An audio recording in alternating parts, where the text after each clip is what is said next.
और जमानत जब्त होने में जो फर्क है कि 4000 वोट आता है और 18,000 पे जमानत बचता है कि जब जब मोदी जी का संदेश आया हनुमान दौड़ पड़ा और माने भी कि हनुमान है। एनडीए का हो या गठबंधन, यूपीए का हो, महागठबंधन का हो, जब सीट पर कोई बात नहीं होती है, इसके अलावा बात। नमस्कार, भारत लाइव देख रहे हैं आप। अभी हमारे साथ हैं राष्ट्रीय लोक जनशक्ति पार्टी के बिहार के प्रदेश प्रवक्ता चंदन सिंह। जिस प्रकार से खबरें आ रही है 23 तारीख की मीटिंग के बाद कि चाचा भतीजा में पैचअप की भी संभावना है, सीटों का भी बंटवारा चिराग पासवान ने कर लिया है। हालांकि अभी तक से पशुपति कुमार पारस की तरफ से इस तरह का कोई बयान नहीं आया है सीटों को लेकर के, और न ही आपसी संबंधों में पैचअप को लेकर। इन्हीं विषयों को बात करेंगे। चंदन जी, लगातार खबरें चल रही है, जिस प्रकार से चिराग जी ने पैर छुआ, चचा ने जिस प्रकार से प्रेम से गले लगाया, क्या कुछ गुंजाइश? नहीं, देखिए, संबंध तो है ही। चिराग पासवान भतीजा हैं और आदरणीय पशुपति कुमार पारस जी चाचा हैं। अब उस नाते से चरण स्पर्श किया तो आशीर्वाद भी मिला, गले भी लगाए, कलेजे से लगाए और आगे बढ़ने का आशीर्वाद दिए, आयुष्मान भव कहे। ये वहीं तक था। राष्ट्रीय लोक जनशक्ति पार्टी अलग है और लोक जनशक्ति पार्टी रामविलास दोनों अलग है। और हमारे बिहार में 5 सांसद हैं। भारतीय जनता पार्टी के साथ 2014 से हम हैं और बहुत मजबूती और निष्ठा, ईमानदारी के साथ में है। माननीय प्रधानमंत्री जी, आदरणीय गृह मंत्री जी और आदरणीय जेपी नड्डा जी, हमको पूर्ण यकीन है कि सीटों में हमारा जरूर इजाफा होगा। बस यही है, और क्या। चिराग पासवान लेकिन जो सुकून जो वो तस्वीर में दिखी, जो बिहार की जनता खास करके चाहती थी, लोग चाहते हैं, आपको भी पता है कि चचा भतीजा के संबंध फिर एक हो जाए, तो क्या वो सिर्फ तस्वीर तक सीमित रह गई बात? नहीं, देखिए, हम लोग तो कभी चिराग पासवान जी के बारे में कभी हम लोग कुछ कहे नहीं। अब उन्हीं के तरफ से या वह खुद ही हाजीपुर पर दावा ठोकते हैं, जबकि स्वर्गीय रामविलास पासवान जी ने ही हाजीपुर से पशुपति कुमार पारस जी को सदन पहुंचाकर अपना आशीर्वाद दिया था। लेकिन पासवान जी का उन्होंने वीडियो जारी किया था जिसमें कहा था कि हम चाहते हैं कि चिराग जो है हाजीपुर से ही लड़े। आपने वो वीडियो देखा होगा, बड़े चैनल पर चल रहा था। अब किस वीडियो की बात हो रही है मैं नहीं देखा, हम नहीं देखे हैं इस वीडियो को, जो भी हो।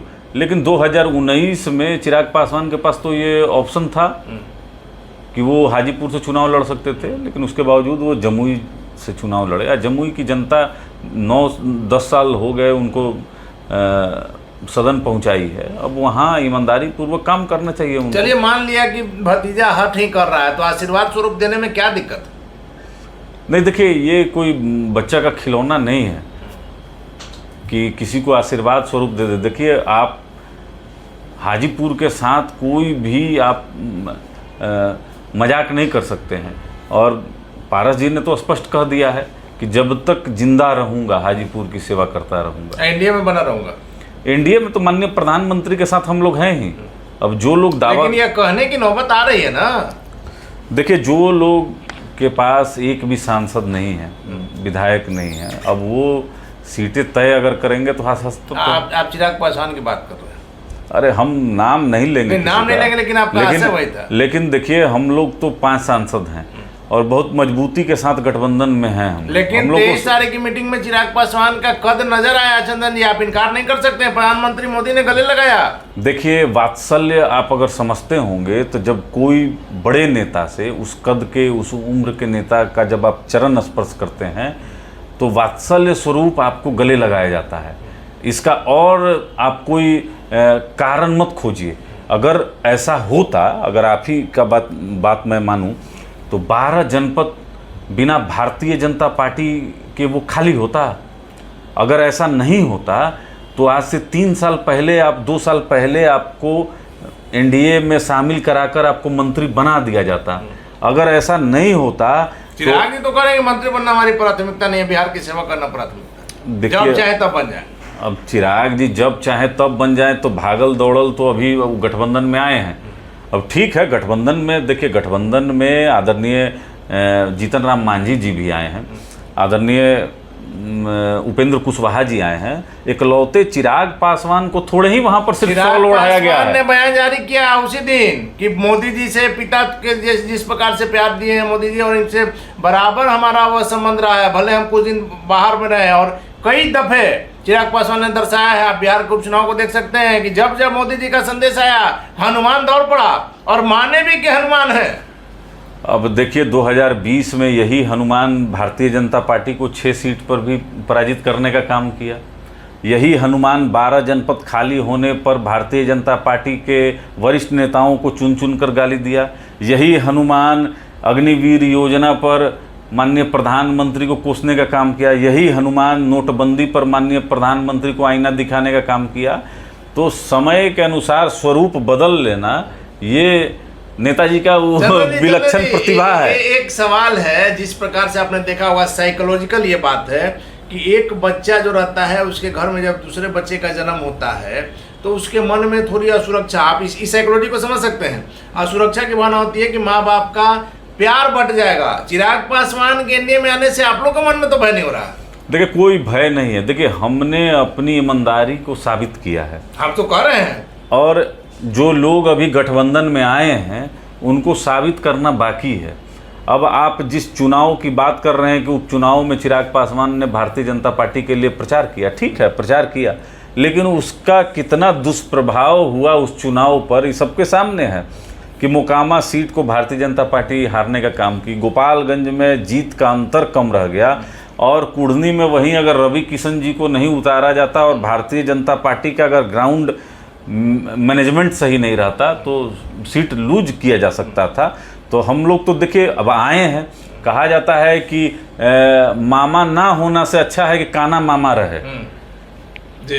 तो अब वोट का बिखराव अगर हो जाए, अगर चिराग पासवान एनडीए से बाहर रहें और वोट का बिखराव हो सकता है, हमारे पास वोट है, उनके पास भी, हम ऐसा भी नहीं कह सकते कि उनके पास नहीं है। तो दोनों जब एक गठबंधन में आ गए तो वोट तो एकदम इंटैक्ट हो गया।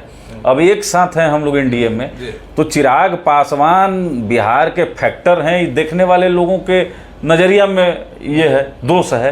तो अगर फैक्टर रहते तो कुशेश्वर स्थान और तारापुर में दोनों में जमानत जब्त हुआ, और जमानत सुन लीजिए, लोकसभा में अलग बात सुन रहता है। हम बता रहे हैं आपको, और जमानत जब्त होने में जो फर्क है कि 4000 वोट आता है और 18000 पे जमानत बचता है। और पिछले 2 साल में 10 उपचुनाव हुए, चिराग पासवान का क्या हश्र हुआ हमको बताने की जरूरत नहीं है। अभी कोई ऐसा चुनाव नहीं है, मैं तो चैलेंज के साथ कहता हूं, जहां चिराग पासवान अपनी विश्वसनीयता को दिखाते कि नहीं देखिए हमारे लड़ने से ये हासिल हुआ है। ऐसा कोई चुनाव नहीं है। 136 सीट लड़े, 135 पर जमानत जब्त हुआ, एक राजकुमार सिंह मटिहानी से जीते, वो भी चल गए जदयू में।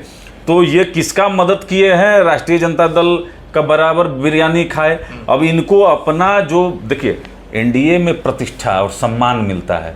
इनको याद होगा कि मुकेश सहनी जी का क्या हाल तेजस्वी प्रसाद यादव ने किया था, और वहाँ पर लालू प्रसाद यादव किस तरीके से ट्रीट करते हैं अपने सहयोगियों को, ये सबको पता है। और चिराग पासवान को भी सदन पहुँचना है, ये जानते हैं कि मेरा मान सम्मान और कद एनडीए में ही बढ़ सकता है। तो एक बुलाहट का इंतजार कर रहे थे, और नित्यानंद राय जी ने उनको चंदन जी, निमंत्रण दिया। आप लोग अपना वफादारी का सबूत दिखाते रह गए और चिराग पासवान ने सीटों का तालमेल अंदर अंदर कर लिया। देखिए हमारा कभी विरोध नहीं रहा है। हमारे राष्ट्रीय अध्यक्ष जी ने स्पष्ट कहा कि ना हमारा स्वागत है और ना विरोध है। कुनबा चूंकि देखिए, जब एक तरफ विपक्ष में 6 दल हो, महागठबंधन, दूसरी तरफ भारतीय जनता पार्टी के साथ राष्ट्रीय लोक जनशक्ति पार्टी ही सिर्फ थी, तो कुनबा हमको बढ़ाने की जरूरत थी, इसलिए चिराग पासवान को भी लाया गया, आदरणीय जीतन राम मांझी को और आदरणीय उपेंद्र कुशवाहा को। सीधे सवाल से बच रहे हैं। हमारा सीधा कहना है कि 6 सीट लोकसभा, 1 राज्यसभा, आप लोग क्या करेंगे? वफादारी का सबूत दिखाते रहेंगे कि चुनाव भी लड़ेंगे? देखिए हमारा जो सीट है, हमको गठबंधन के बाहर हम बात नहीं करना चाहते हैं, लेकिन इतना आपको जरूर हिंट कर देते हैं कि हमारी सीटें तो बढ़ जाएंगी, क्योंकि हम अभी वर्तमान में 6 हैं और माननीय प्रधान में 6 हैं टेक्निकली। अगर आप चिराग को भी जोड़, हाँ, तो हमको तो माननीय प्रधानमंत्री और माननीय गृह मंत्री जी हमको रिवार्ड देंगे कि हम बहुत मजबूती के साथ माननीय प्रधानमंत्री के साथ खड़े रहे हैं। तो हमको तो जरा सा भी बट करने की जरूरत नहीं है। और आपकी पार्टी में भी टूट की संभावना, कहा जा रहा है कि एक आध सांसद छिटक सकते हैं, एक सांसद तो लगातार मिल रही हैं जाकर। देखिए अब उनकी अपनी व्यक्तिगत, क्यों आपके राष्ट्रीय पूछना चाहिए ना, व्यक्तिगत उनकी लालसा है। और जब कोई अगर व्याकुल भारत हो जाए और वह जब किसी के दरवाजे घूमने लगे, तो उसमें हमारे राष्ट्रीय अध्यक्ष भी कुछ नहीं कर सकते। सुन लीजिए, कुछ नहीं कर सकते हैं। और ना कोई कुछ कह सकता है। अब उन्हीं को बताना है कि क्या कारण है कि बार बार आप किसी सांसद के पास जा रहे हैं, तो अब उनको बताने की तो जरूरत माना है। जाए कि पार्टी पर पारस जी का नियंत्रण नहीं रहा। नहीं, पार्टी पे पूरा नियंत्रण है। अगर वो दल बदलती हैं तो वो उस हिसाब से दल बदलने वाला जो कानून है भारतीय संविधान के तहत वो होगा, लेकिन अभी वो मिल रही है। तो 6 सीट आपको, 6 सीट चिराग पासवान को, मांझी जी को, नहीं, हमको उम्मीद है कि मेरा सीट बढ़कर 8 के तकरीबन पहुंचे। चिराग पासवान भी 6 तो 14 चिराग पासवान जमुई से लड़ेंगे चुनाव। अरे हमारे ही दल के अंदर में है ना। मतलब एक सीट आप लोग अपने में से दे दीजिएगा? दे देंगे, लड़ाएंगे उनको। वाह, ये तो अलग बात आपने कह दी। अलग बात नहीं है, आप बात समझिए। देखिए, स्वर्गीय रामविलास पासवान जी, आदरणीय पशुपति कुमार पारस जी और स्वर्गीय रामचंद्र पासवान जी ने लोक जनशक्ति पार्टी बनाया और खून और पसीने और संघर्ष से बिहार में 6 लोकसभा सदस्य को खड़ा किया। अब चिराग पासवान को हमारे स्वर्गीय संस्थापक ने सांसद बनाया। अब उनको अपनी लकीर खींचनी चाहिए, अब अपनी राजनीति करें अपने से। अपना पासवान को पारस जी ने सुनिए, अपना सुन लीजिए, अपना राजनीतिक लकीर उनको खुद खींचना चाहिए। अगर बूथ मैनेजमेंट आदरणीय पशुपति कुमार पारस जी नहीं करते तो क्या चिराग पासवान सदन पहुंचते? मतलब बूथ मैनेजमेंट से जीते हैं, जनता के वोट से नहीं जीते हैं। जनता का वोट ही आता है और सही जगह पर जाए, इसका भी मैनेजमेंट होता है। और मैनेजमेंट गुरु हैं हमारे आदरणीय पशुपति कुमार पारस। आखिरी सवाल चंदन जी, कहा जा रहा है कि जीतन राम मांझी के जाने के बाद से दलित चेहरा एक रिक्त हुआ है महागठबंधन में। क्या संभावनाएं दिख रही है कि पारस जी महागठबंधन की ओर रुख कर सकते हैं अगर हाजीपुर को लेकर के तनातनी बढ़ गई तो? देखिए, अभी कुछ समय पहले तक ये था कि चिराग पासवान महागठबंधन का हिस्सा बनने वाले हैं और उनको शायद लालू प्रसाद यादव जी का फोन भी गया था, लेकिन राजनीति में उलट-पलट संभव है। और देखिए, वो तो अभी एक सांसद हैं और वो गठबंधन में जाकर आप ये समझ सकते हैं कि नहीं, वो अपने जगह पे पहुंच गए। हमारे नेता तो मंत्री हैं और माननीय प्रधानमंत्री के अगल बगल में बैठते हैं। कहाँ प्रधानमंत्री की कृपा से बने हैं? हाँ, प्रधानमंत्री की कृपा से बने? नहीं, कृपा तो स्वर्गीय रामविलास पासवान की है। और यहाँ अगर कोई कह दे कि माननीय प्रधानमंत्री के चेहरा पर वो सदन नहीं पहुंचा है तो ये संभव है। वो चाहे चिराग पासवान हो, चाहे आदरणीय पशुपति कुमार पारस जी हैं, और 2024 में भी माननीय प्रधानमंत्री जी का ही चेहरा होगा और सब कुछ सदन में पहुंचेगा निश्चित तौर पर। लेकिन हमारे सवाल का सीधा जवाब दीजिए कि क्या पारस जी, जब चिराग पासवान हाजीपुर से लड़ेंगे एनडीए की तरफ से? कौन लड़ेगा? चिराग पासवान अगर हाजीपुर से लड़ेंगे एनडीए की तरफ से, तो क्या उस स्थिति में पारस जी महागठबंधन की ओर रुख कर सकते हैं? नहीं, देखिए, राजनीति में किंतु परंतु लेकिन वेकिन अगर मगर, देखिए, संभावना कैसे, आप सीटिंग सीट पर बात कर रहे हैं। ऐसे तो आप किसी का भी बात कर लीजिएगा कि फलाने सीटिंग सीट पे वो आ जाएंगे तो क्या रहेगा। नहीं, ऐसा नहीं होता है। देखिए, गठबंधन एनडीए का हो या गठबंधन यूपीए का हो, महागठबंधन का हो, जब सीटिंग सीट पर कोई बात नहीं होती है, इसके अलावा बात होगी। तो यानी हमारे 6 सीट पर कोई बात नहीं होगी। माना जाए कि हाजीपुर को लेकर के तकरार बढ़ सकती है, वही चीज हम कहना चाह रहे हैं। देखिए, चिराग पासवान जी जमुई से ही चुनाव लड़ेंगे। एक भ्रम की स्थिति और बार्गेनिंग पावर को बढ़ाने के लिए इस तरह के बयान दे। अगर देखिए, अगर लड़ेंगे तो जमानत जब्त कराएंगे, हम तो यही ना कहेंगे। आप लोग खड़ा होइएगा ना महागठबंधन से? फिर नहीं, अरे अगर वो जमुई से लड़ेंगे तो हम लोग कहीं ना दिया, हम लोग तो चुनाव प्रचार करेंगे चिराग। नहीं, हाजीपुर की बात कीजिए, आप बातों को घुमा रहे हैं। हाजीपुर से क्या करेंगे अगर चिराग पासवान एनडीए से लड़ेंगे?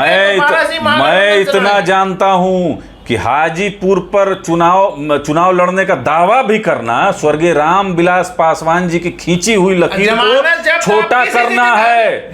स्वर्गीय रामविलास पासवान जी ने जो लकीर खींच दी उसको छोटा करना है, वो अपना उत्तराधिकारी बनाए पशुपति कुमार पारस जी को। आप बातों को फिर घुमा रहे हैं। जमानत जब्त आप कैसे कराएंगे चिराग पासवान का हाजीपुर में?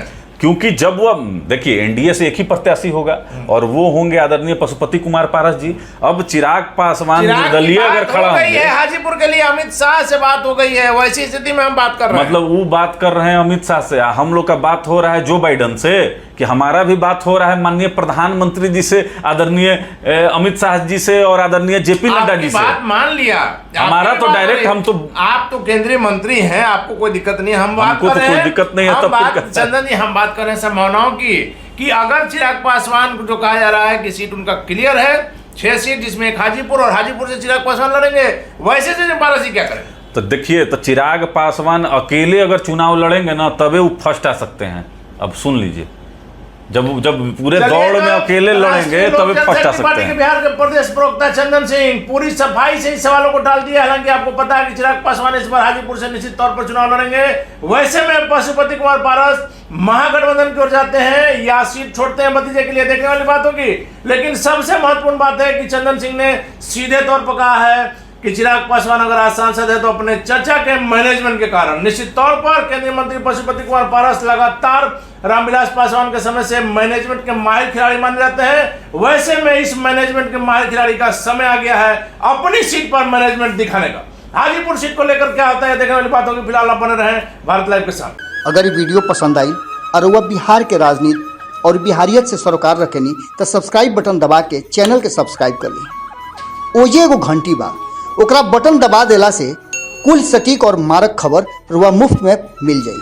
अगर रुआ पत्रकारिता के हमनी के नया प्रयोग में सहयोग कर चाहतानी तो ज्वाइन बटन दबा दी। पेटीएम नंबर नोट कर ली 9386816700। धन्यवाद।